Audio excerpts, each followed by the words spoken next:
Hello दोस्तों, जय हिंद दोस्तों। आप सबों को हार्दिक हार्दिक अभिनंदन। प्रिय छात्र एवं छात्राएं, आप लोगों के सहयोग के लिए मैं आपके सामने एक वीडियो प्रस्तुत कर रहा हूं। अगर कोई दिक्कत हो या कोई भी मैथ का जो क्वेश्चन हो या फिर किसी प्रकार से त्रुटि हो तो कमेंट करके आप क्वेश्चन को पूछ सकते हैं। अब हम आप लोगों का जो है 12 का क्लास को हम एक गिफ्ट की तरफ से दे रहा हूं, जो आप सबों के लिए क्या होगा, फ़ायदेमंद होगा, यूजफुल होगा। तो दोस्तों, सबसे पहले क्लास 12 का जो है कैलकुलस चैप्टर, आप जानते हैं कि सबसे बेटर चैप्टर होता है। अवकलन और समाकलन दोनों मिलाकर कम से कम क्वेश्चन को पूछे जाते हैं। 40 से 45 यानी 50 क्वेश्चन पूछ लिए जाते हैं, यानी 50 नंबर का 50 मार्क्स का यानी 50 मार्क्स का पूछ लिए जाते हैं। तो यहाँ पर समझना होगा कि क्वेश्चन किस तरह से पूछा जाता है और किस तरह से हम लोग इसे हल करेंगे। सभी यहाँ पे यूट्यूबर अपने अपने वीडियो डालते हैं, उससे कोई लेन देन नहीं, लेकिन हमारा भी एक वीडियो है जो आपको हम गिफ्ट की तरफ से दे रहे हैं। अगर आपको सही ढंग से अच्छा लगे और सही तरीका समझ में आए तो आपको ये वीडियो जो है फ़ायदेमंद होगा और आपके लिए जीवन का एक भागीदारी बनेगा। तो दोस्तों, सबसे पहले आपको क्या करना होगा कि आप जो है आज जो है अवकलन का चैप्टर का यानी कि अध्याय 11 का जो है अवकलन चैप्टर डिफरेंशिएशन का, उसे हम क्या करेंगे, कुछ फार्मूले को बेसिक तौर पर समझेंगे। उसके बाद ही क्या कर सकते हैं, क्वेश्चन को हल कर सकते हैं। जब बेसिक फार्मूला ही नहीं पता होता है तो आगे बढ़ने में कोई सक्षम नहीं। दोस्तों, 12 एक ऐसा क्लास है, 11th एक ऐसा क्लास है, 11th से लेकर 12 तक आपको एक एक फार्मूला याद रखना होगा, जिससे क्या होगा कि आपको वही कदम बढ़ाने का क्या होगा, पावर शक्ति देगा। अगर फार्मूला नहीं याद होगा, सूत्र नहीं याद होते हैं तो समझ जाइए कि आपके लिए क्या होगा, एक कदम उठाने का मौका नहीं मिल पाता है। इसलिए कोई भी क्वेश्चन को हल नहीं कर पाते हैं। इसलिए कोई भी क्वेश्चन को हल करने से पहले उसके बेसिक जानकारी सबसे पहले पकड़ करना होगा, सूत्र वगैरह को, तब आप मैथ को अच्छी तरह से बेटर तरीक़ा से हल कर सकते हैं। कोई भी टीचर हो, कोई भी स्टूडेंट हो, वो जन्म से कोई तेज नहीं होते हैं। यहाँ पे यह देखना होता है कि सभी आते हैं यानी कि अनबुद्धि अनज्ञान, जब भी आते हैं तो उसे धीरे धीरे धीरे धीरे धीरे शिक्षित किया जाता है। जब वह प्रौढ़ हो जाते हैं, शिक्षित हो जाते हैं, तो उसके पास ज्ञान बढ़ता है, तो कुछ फार्मूले यानी कि मैथ में टैलेंटी हो जाते हैं। मैथ पढ़ते हैं या फिर किसी भी विषय को पढ़ते हैं तो धीरे धीरे उसके पास क्या होता है, ज्ञान बढ़ जाता है, जिसे ऑब्जर्व करते हैं। 1 से लेकर 10 तक पहुँचते हैं, 10 तक का जो फार्मूला होता है उसी तरह से रिपीट हो जाता है। रिपीट होने के बाद आगे जो है कदम बढ़ते जाता है, बैठते जाता है, यानी लेवल ऊंचा होता है। तो दोस्तों, हम लोग जो है आज पहले डिफरेंशिएशन का चैप्टर का फार्मूला को हम लोग जानेंगे कि आखिर में डिफरेंशिएशन है क्या। तो दोस्तों आइए, अब देर नहीं, बस अब तुरंत ही यहाँ पे समझेंगे।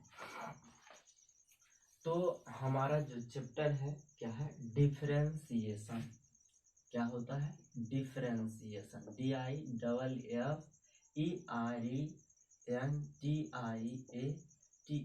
DIFFERENTIATION, differentiation.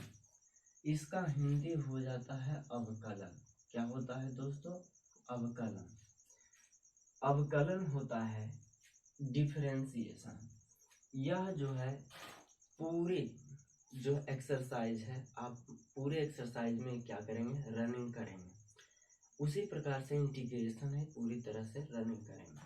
तो सबसे पहले आपको समझना होगा कि अवकलन का कुछ फार्मूले आपको कुछ अलजेब्रिक बातों को बता देते हैं दोस्तों, उसे आप केयर करके रखिएगा।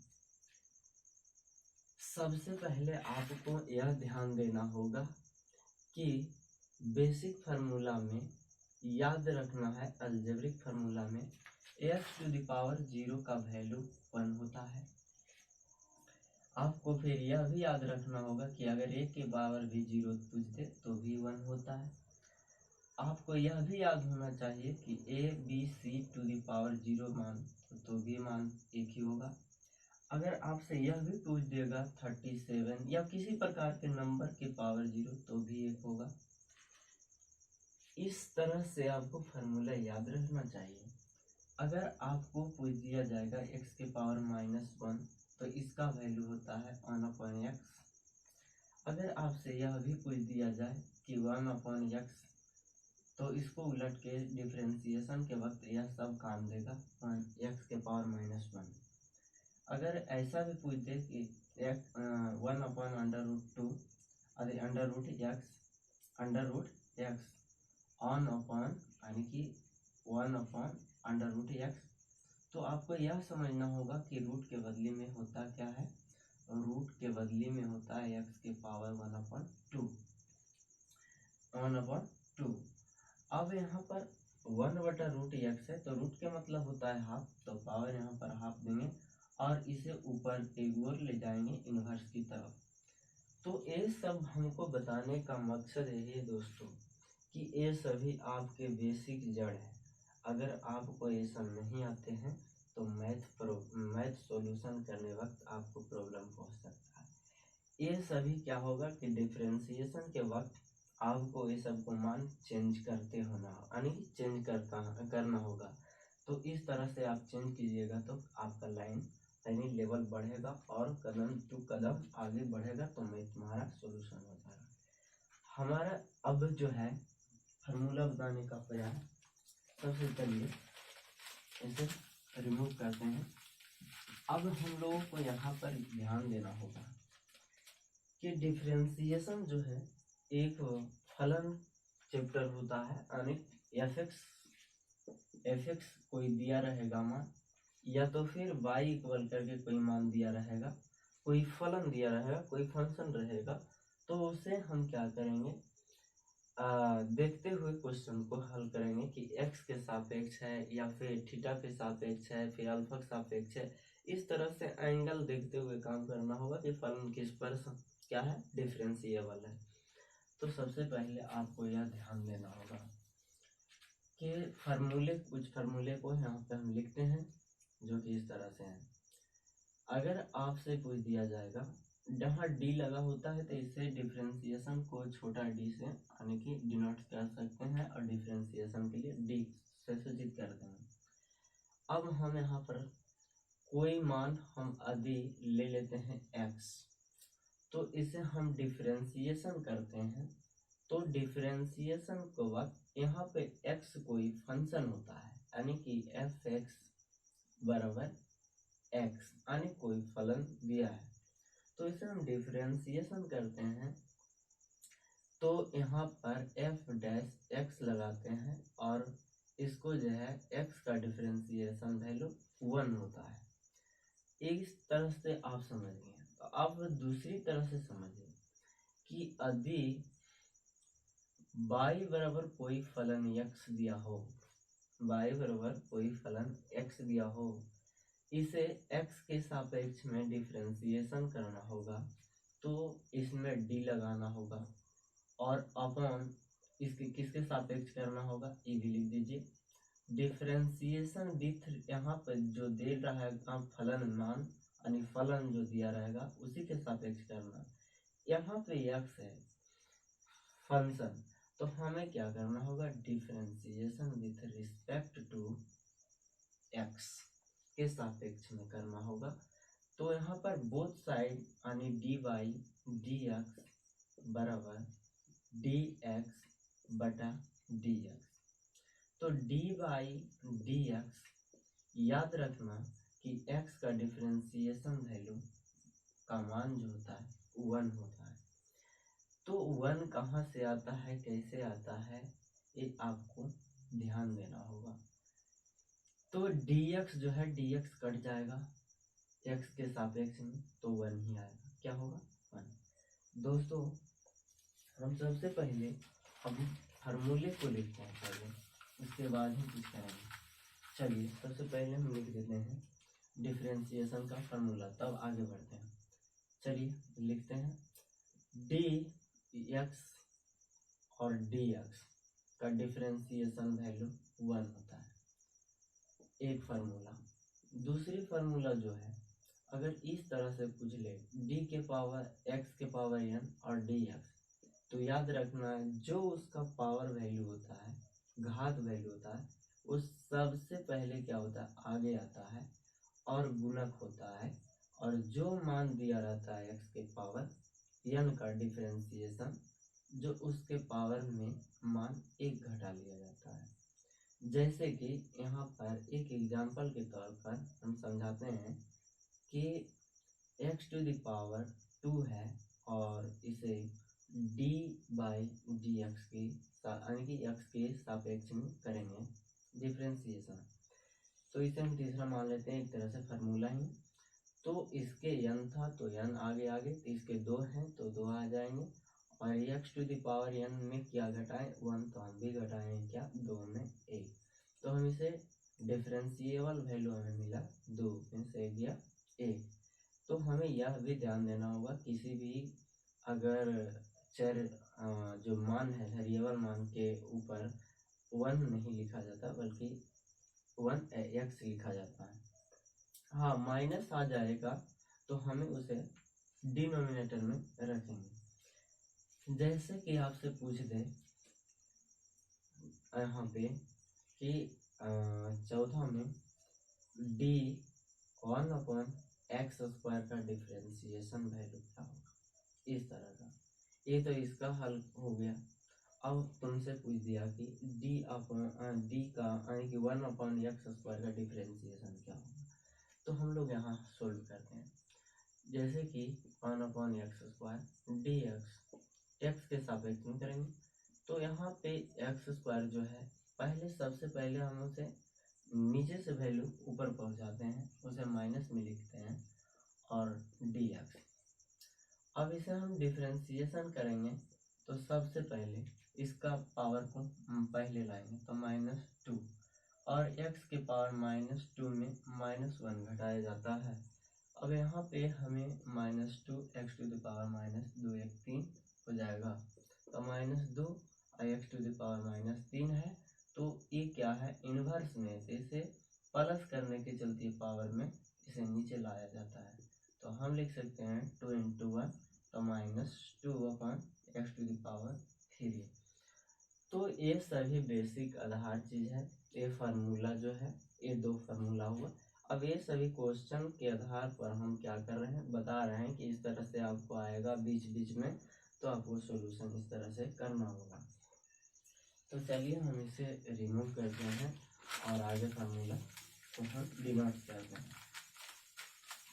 चलिए अब तीसरे में है कि अगर d e के पावर x है, तो इसका डिफरेंशिएबल वैल्यू क्या होता है? याद रखिएगा, e के पावर x। अगर आपसे यह भी पूछ दिया जाए कि d log x का डिफरेंशिएशन क्या होगा, तो याद रखिएगा इसका वैल्यू होता है 1/x। अब यहाँ पर याद रखिएगा 5 नंबर में कि जैसे कि यहाँ पर और भी पूछ सकता है, d log x का हो गया, और फिर अगर d√x का डिफरेंशिएशन पूछ ले, तो आपको यह भी ध्यान रखना होगा कि 1/√x, लेकिन 1/2√x होगा इसका डिफरेंशिएशन। तो अब यहाँ से देख लिए कुछ ऐसे मानों को जो डिफरेंशिएशन इस तरह से किया जाता है। अब कुछ फार्मूले को त्रिकोणमितीय अनुपात का, जो 6 त्रिकोणमितीय अनुपात है, उसको डिफरेंशिएशन का सूत्र कैसे? त्रिकोणमितीय अनुपात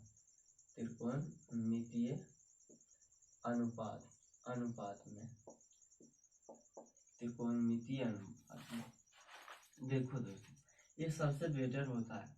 जैसे कि डी साइन एक्स का डिफ्रेंसिएशन अपॉन डी एक्स, तो यहाँ अगर एक्स लगा है तो एक्स के सापेक्ष में थीटा लगेगा, थीटा के सापेक्ष में अल्फा लगेगा, अल्फा के सापेक्ष में करना होगा। यहाँ तो एक्स लगा हुआ है दोस्तों, तो डी साइन एक्स बटा डी एक्स।